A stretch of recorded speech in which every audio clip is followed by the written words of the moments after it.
ಶ್ರೀ ಶರಣಬಸವೇಶ್ವರ 10ನೇ ದಿನದ ಶ್ರೀ ಶರಣಬಸವೇಶ್ವರ ಮಹಾಪುರಾಣದ ನಡೆಯಿತು.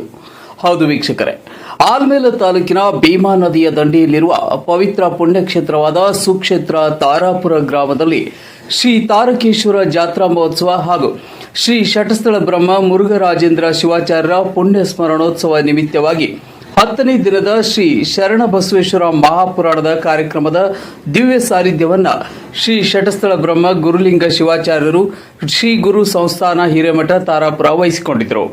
ನೇತೃತ್ವವನ್ನು ತ್ರಿಕಾಲ ಜ್ಞಾನಿಗಳು ಪೂಜಾನಿಷ್ಠರು ಶ್ರೀ ಶಟಸ್ಥಳ ಬ್ರಹ್ಮ ವಿಶ್ವರಾಧ್ಯ ಮುಳೇಂದ್ರ ಶಿವಾಚಾರ್ಯರು ಶ್ರೀ ಗುರು ಸಂಸ್ಥಾನ ಹಿರೇಮಠ ಅಫಜಲ್ಪುರ ಹಾಗೂ ಶ್ರೀ ಶಟಸ್ಥಳ ಬ್ರಹ್ಮ ಸಂಗರ ಬಸವ ಶಿವಾಚಾರ್ಯರು ಅರ್ಜುನಿಗಿ ಹಿರೇಮಠ ಆಲ್ಮೇಲ ಇವರು ವಹಿಸಿಕೊಂಡಿದ್ದರು. ಡಾಕ್ಟರ್ ಪಂಡಿತ್ ಪುಟ್ಟರಾಜ ಗವಾಯಿಗಳವರ ಶಿಷ್ಯರಾದ ಪಂಡಿತ ರತ್ನ ಶ್ರೀ ವೇದಮೂರ್ತಿ ವೀರಭದ್ರಯ್ಯ ಹಿರೇಮಠ ಯಂಕಂಚಿ ಇವರ ಅಮೃತವಾಣಿಯಿಂದ ಹಾಗೂ ಸಂಗೀತ ಸೇವೆಯನ್ನ ಖ್ಯಾತ ಗಾನ ಕೋಗಿಲೆ ಸಿದ್ದು ಕುಳೆ ಮುಕ್ಕುಮುಟಿಗಿ ತಬಲಾ ಚತುರ ಶ್ರೀ ಕಲ್ಲಯ್ಯ ಹಿರೇಮಠ ಕಾಚಾಪುರ ಇವರು ವಹಿಸಿಕೊಂಡಿದ್ದರು. ಪ್ರಸಾದ ಸೇವೆಯನ್ನ ಮಡಿವಾಳ ವಿಠ್ಠಲ ಕುಂಬಾರ ಇವರು ಪ್ರಸಾದ ಸೇವೆ ಮಾಡಿದರು. ಮುಖ್ಯ ಅತಿಥಿಗಳಾಗಿ ಶಂಕರಯ್ಯ ಹಿರೇಮಠ ತಾವರಖೇಡ, ಸುರೇಶ್ ಮನುಗೋಳಿ ಗ್ರಾಮ ಪಂಚಾಯಿತಿ ಸದಸ್ಯರು ತಾವರಖೇಡ, ಶಿವಗೌಡ ಬಗಲಿ, ಮಲ್ಲು ಮುಳಸಾವಳಗಿ, ಮಹೇಶ್ ಮನುಗೋಳಿ, ವಿಲವ ವಿಠಲ್ ಬೋಗೊಂಡಿ, ಮಲ್ಲು ಎ ಬೋಗೊಂಡಿ, ರೇವಣಸಿದ್ದ ಅಫಜಲ್ಪುರ್, ಗುರುಪಾದ ಬಿರಾದರ್, ರಾಮಚಂದ್ರ ಬಿರಾದರ್, ಅಣ್ಣಾರಾಯ ಬಗಲಿ, ಗಡ್ಡಪ್ಪ ಆಲ್ಮೇಲ್, ಅಣ್ಣಾರಾಯ ಅಫಜಲ್ಪುರ್, ಯಲ್ಲಪ್ಪ ಜಮಾದರ್, ದಾರಪ್ಪ ಶಿವಗೊಂಡ ಶಿಕ್ಷಕರು, ನಾಗನಗೌಡ ಬಾಗೇವಾಡಿ ಕುಳಗೇರಿ, ಆನಂದ್ ಹಲಕಟ್ಗಿ ಹಾಗೂ ಸುತ್ತಮುತ್ತಲ ಗ್ರಾಮಸ್ಥರು ಹಾಗೂ ಗ್ರಾಮದ ಹಿರಿಯರು, ಮಹಿಳೆಯರು, ಯುವಕರು ಭಾಗವಹಿಸಿದರು. ನಿರೂಪಣೆಯನ್ನು ಸಾತನಗೌಡ ಬಿರಾದರ್ ಸ್ವಾಗತ, ಕೃಷ್ಣಕುಮಾರ್ ಗೌಂಡಿ ನಡೆಸಿಕೊಟ್ಟರು. Revanasiddayya Hiremath, MTV news Kannada, Almel. ಹೀರಿದ ಕಬ್ಬಿನ ಸಿಪ್ಪೆಯಂತಾಗಬೇಡ, ರಸವ ಹೀರಿದ ಕಬ್ಬಿನ ಸಿಪ್ಪೆಯಂತಾಗಬೇಡ, ಜೀವವಿಲ್ಲದ ದೇಹವಂತಾಗಬೇಡ, ಜೀವವಿಲ್ಲದ ದೇಹವಂತಾಗಬೇಡ, ತುಂಬು ನಿನ್ನೊಡಲು ಗುರು ಕಣರಸು ಎಂಬ, ಗುರು ಕಣರಸು ಎಂಬ. ಓಂ ಪೂರ್ಣಮದ ಪೂರ್ಣಮಿದಂ ಪೂರ್ಣಾತ್ ಪೂರ್ಣಮುದಶ್ಯತೆ ಪೂರ್ಣಶ್ಚ ಪೂರ್ಣಮಾದಾಯ ಪೂರ್ಣಮೇವಾವಶಿಷ್ಯತೆ. ಓಂ ಶಾಂತಿ ಶಾಂತಿ ಶಾಂತಿ. ಪ್ರಾತಸ್ಮರಣೀಯರಾದ ವಿಮಲ ವೀರಶೈವ ಮಹಾಮತ ಸ್ಥಾಪನಾಚಾರ್ಯವರ್ಯ ಆದಿ ಜಗದ್ಗುರು ರೇಣುಕರನ್ನ ಮೊದಲು ಮಾಡಿಕೊಂಡು ಅಫಜಲ್ಪುರ ಮಠದ ಕರ್ತೃಪುರುಷನಾಗಿರುವಂತಹ ಇಳೆಗೆ ಮಳೆಯನ್ನು ತರಿಸಿ ಪವಾಡ ಮಾಡಿರುವಂತಹ ಮಳೇಂದ್ರ ಶಿವಾಚಾರ್ಯರಲ್ಲಿ ಅನಂತ ಭಕ್ತಿಯ ಪ್ರಣಾಮಗಳು. ಈ ಒಂದು ತಾರಾಪುರ ಮಠ ತಾರಾಪುರ ಗ್ರಾಮದ ಗ್ರಾಮ ದೇವತೆಯಾಗಿರುವಂತಹ ತಾರಕೇಶ್ವರಲ್ಲಿ ಕೂಡ ಅನಂತ ಭಕ್ತಿಯ ಪ್ರಣಾಮಗಳನ್ನು ಸಮರ್ಪಣೆ ಮಾಡಿ, ಈ ಊರಿನ ಅಧಿಪತಿಗಳು ಈ ಕಾರ್ಯಕ್ರಮದ ದಿವ್ಯ ಸಾನ್ನಿಧ್ಯವನ್ನು ವಹಿಸಿಕೊಂಡಿರುವಂತಹ ಪೂಜಾನಿಷ್ಠರು, ತಪಸ್ವಿಗಳು, ಹಿರಿಯರು, ನಮಗೆಲ್ಲ ಮಾರ್ಗದರ್ಶಕರು, ನಮಗೆ ಆಶೀರ್ವಾದ ಮಾಡಿರುವಂತಹ ಶ್ರೀ ಶಟಸ್ಥಳ ಬ್ರಹ್ಮ ಗುರುಲಿಂಗ ಶಿವಾಚಾರ್ಯರು ಸಂಸ್ಥಾನ ಮಠ ತಾರಾಪುರ ಆಲ್ಮೇಲೆ ಪರಮ ಪೂಜೆಯಲ್ಲಿ ಕೂಡ ಅನಂತ ಭಕ್ತಿಯ ಪ್ರಣಾಮಗಳನ್ನು ಸಮರ್ಪಣೆ ಮಾಡಿ, ಈ ಕಾರ್ಯಕ್ರಮದ ಸಮ್ಮುಖ ಸ್ಥಾನವನ್ನು ವಹಿಸಿಕೊಂಡಿರುವಂತಹ ಅರ್ಜುನಿಗಿ ಹಿರೇಮಠದ ಪರಮ ಪೂಜ್ಯ ಆಗಿರುವಂತಹ ಶ್ರೀ ಮರಣಾರಾಧ್ಯ ಶಿವಾಚಾರ್ಯರಲ್ಲಿ ಕೂಡ ಅನಂತ ಸಂಗಮರಸುವ ಮಹಾಸ್ವಾಮಿ ಶಿವಾಚಾರ್ಯರಲ್ಲಿ ಕೂಡ ಅನಂತ ಭಕ್ತಿಯ ಪ್ರಣಾಮಗಳನ್ನು ಸಮರ್ಪಣೆ ಮಾಡಿ, ನಿಮ್ಮೆಲ್ಲರಿಗೆ ಸುಮಾರು ದಿವಸಗಳ ನಂತರ ಕೊಟ್ಟರು ಕಲಬುರಗಿಯ ಶ್ರೀ ಶರಣಬಸವೇಶ್ವರರು. ಆ ತಾಯಿಯ ಋಣವನ್ನು ಯಾವ ಜನ್ಮದಲ್ಲಿಯೂ ಕೂಡ ತೀರಿಸಲಿಕ್ಕೆ ಯಾರಿಂದನೂ ಸಾಧ್ಯವಿಲ್ಲ. ನಮಗೆ ನಂಬಿಕೆ ಇದೆ. ರೈತರು ಭೂಮಿ ತಾಯಿಯನ್ನು ನಂಬ್ಯಾರ.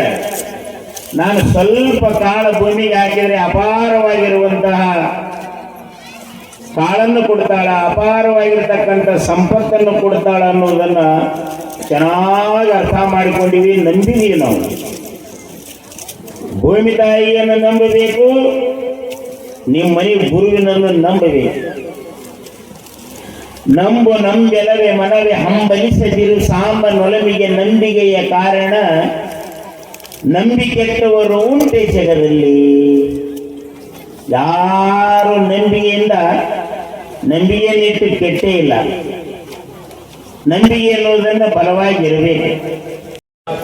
ಶ್ರೀ ವೇದಮೂರ್ತಿ ಶಿವರುದ್ರಯ್ಯ ವೀರಭದ್ರಯ್ಯ ಹಿರೇಮಠ ಶಾಸ್ತ್ರಿಗಳು ಎಂಕಂಚಿ ಶಾಸ್ತ್ರೀಜಿಯವರೇ, ಸಂಗೀತ ಕಲಾವೃಂದವೇ, ವೇದಿಕೆ ಮೇಲೆ ಆಸೀನರಾಗಿರುವಂಥ ನಮ್ಮ ತಾವರಕೇಡದ ಸಮಸ್ತ ದೈವವೇ, ಕಮಿಟಿಯ ಸರ್ವ ಪದಾಧಿಕಾರಿಗಳೇ, ಮಹಾಜನರೇ, ತಾಯಂದ್ರೇ, ತಮ್ಮೆಲ್ಲರಿಗೆ ಶರಣು ಶರಣಾರ್ಥಿಗಳು. ತಾಳಿ ಹಾಕೋದ್ರಿ ಬೇಗ ಮುಗಿಸ್ಕೊಂತ ಇಷ್ಟೊಂದು ಎತ್ತರಕ್ಕೆ ಬೆಳಿಬೇಕಾದ್ರೆ ನಮ್ಗೆ ಯಾರ ಆಶೀರ್ವಾದ ಅಂತಂದ್ರೆ, ಯಾರ ಮಾರ್ಗದರ್ಶನ ಅಂತಂದ್ರೆ ಜಗಸ್ಥಳ ಬ್ರಹ್ಮ ಗುರುಲಿಂಗ ಶಿವಾಚಾರ್ಯ ಆಶೀರ್ವಾದ ನಮ್ಗೆ ಯಾವತ್ತೂ ಕೂಡ. ಈ ಮಠಕ್ಕೆ ಬಂದಾಕರೆ ನಮಗೆ ಆಶೀರ್ವಾದ ಮಾಡಿಲ್ಲ ಅವರು. ನಾ ಸಣ್ಣ ಇದ್ದಕ್ಕಿಡ ನಾ ಹುಟ್ಟಕ್ಕಿಂತ ಮುಂಚೆನೂ ಕೂಡ ನಮ್ಮ ಕುಟುಂಬದ ಮೇಲೆ ಬಹಳ ಆಶೀರ್ವಾದ ಮಾಡಿರುವಂತ ಕೀರ್ತಿ ಯಾರಿಗೆ ಅಂತಂದ್ರೆ ಜಗಸ್ಥಳ ಬ್ರಹ್ಮ ಗುರುಲಿಂಗ ಶಿವಾಚಾರ್ಯ ಸಂತರು ಕೂಡ ತಪ್ಪಾಗಿಲ್ಲ. ಅವರ ಒಂದು ಮಠದ, ಅವರ ಒಂದು ಊರಿನ ಕಾರ್ಯಕ್ರಮ ಅಂತಂದ್ರೆ ಅವ್ರ ಮಠದ ಕಾರ್ಯಕ್ರಮ ಅಂತ ನಾವು ತಿಳ್ಕೊಂಡಿದೀವಿ. ಜೀವನದಾಗ ಏನೂ ಇಲ್ಲ. ನೀವು ಎದಕ್ಕೆ ಬೇನೆತ್ತೀರಿ ಅಂತಂದ್ರೆ ಬರೀ ಸಂಸಾರಕ್ಕೆ ಬೇನೆತ್ತೀರಿ.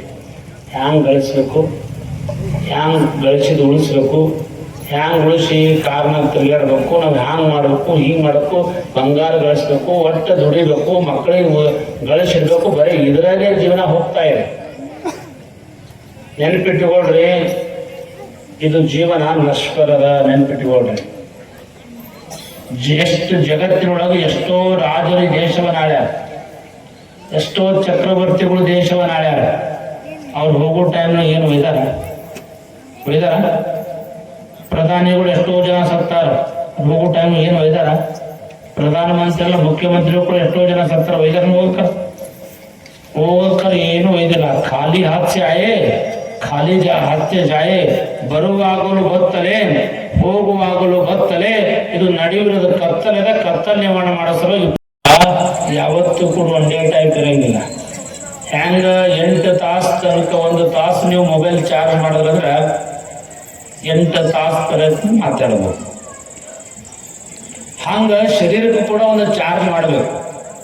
ಒಂದು ವರ್ಷನೊಳಗ 365 ದಿವಸನೊಳಗ ಶರೀರಕ್ಕೂ ಕೂಡ 11 ದಿವಸ ಪರ್ಯಂತರವಾಗಿ ಮನುಷ್ಯಗೆ ಒಂದು ರೀತಿಯೊಳಗ ಪುರಾಣ ಮುಖಾಂತರವಾಗಿ ಚಾರ್ಜ್ ಮಾಡ್ರಿ, 1 ವರ್ಷ ನಿಮ್ಮ ಗಾಡಿ ಚೆನ್ನಾಗಿ ನಡೀತದಂತ ಹೇಳುತ್ತೆ ಶಾಸ್ತ್ರ. ಪುರಾಣ ಇಲ್ಲ ಬದುಕಿಲ್ಲ.